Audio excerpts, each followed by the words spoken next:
Hello guys, welcome back to our channel. In this tutorial, I'm going to show you how to update or repair Windows drivers with Driver Talent application.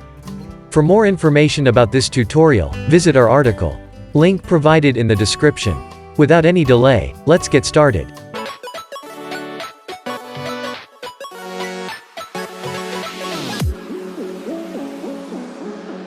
Firstly, you have to download the Driver Talent application.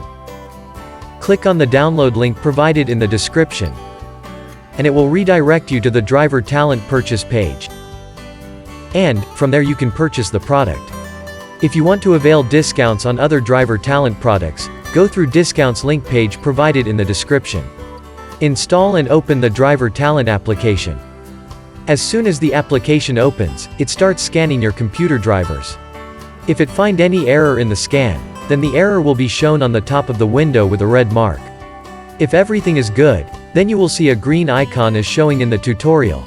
And, in the same window, you will find list of drivers installed in your computer. From there itself, you can repair and reinstall them.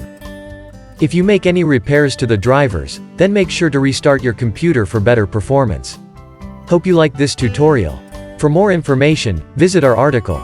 Link provided in the description.